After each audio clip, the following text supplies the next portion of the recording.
घर में पूजा हो न हो, कार्यक्रम का आयोजन हो न हो, हर कोठड़ी में, हर रावड़े में, हर झुंपे में कहीं न कहीं शस्त्र की पूजन होगी। छोटे स्तर पर या बड़े स्तर पर कहीं न कहीं शस्त्र की पूजन होगी।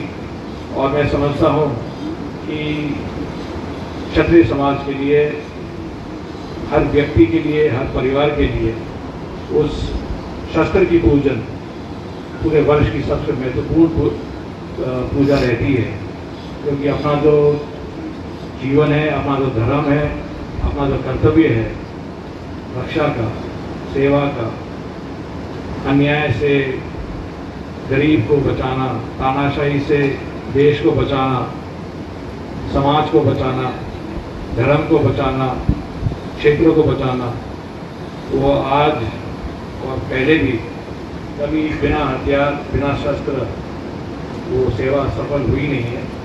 इसलिए शस्त्र पूजा अनिवार्य है हम सब के लिए।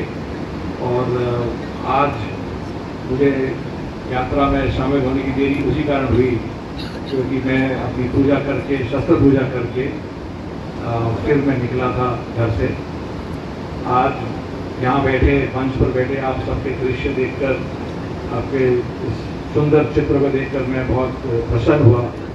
और मुझे याद आया कि अभी आज इसी समय, लगभग इसी समय थल सेना के प्रत्येक पलटन में आज ही कोई पूजा चल रही होगी। इसको हम सर्वधर्म स्थल कहते हैं। वहाँ यूनिट के पंडित जी, यूनिट के मौलवी या यूनिट के ग्रंथी, हर पलटन में अभी पूजा चल रही होगी।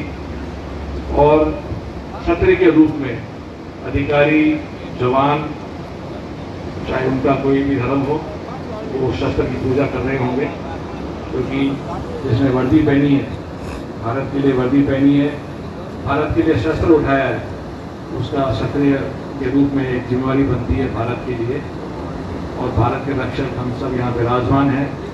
मुझे विश्वास है कि यहाँ इस पद यात्रा में शामिल अनेक अपने युवा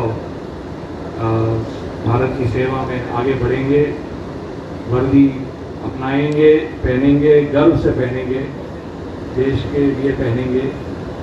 और कभी न कभी किसी को मौका मिले, चाहे वर्दी में या अन्य तरीके से, मेरा आप सबसे निवेदन है कि अगर कोई मित्र बने, गुरखा बटालियन का कोई बने और असम राइफल बटालियन का कोई बने, तो उस मित्र से आप हाथ जोड़ के निवेदन करना कि एक जीवन में एक बार विजयदशमी का कार्यक्रम उस पलटन में अगर आप 12 घंटे निकाल सकें, ऐसा विजयदशमी का कार्यक्रम मुझे नहीं लगता कि भारत में कहीं होगा जितना एक असम राइफल की पलटन में या गुरखा बटालियन की पलटन में होता है।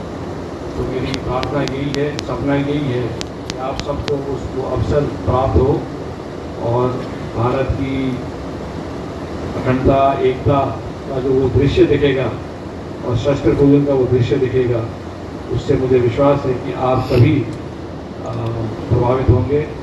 मैं कई वर्षों से उसी दृश्य या उसी पूजा को लेकर प्रभावित रहा हूँ और हमेशा रहूँगा। आज तो समाज को मैं बधाई देता हूँ कि आज 1 दशक हुए हैं इस सफल पदयात्रा के आयोजन के।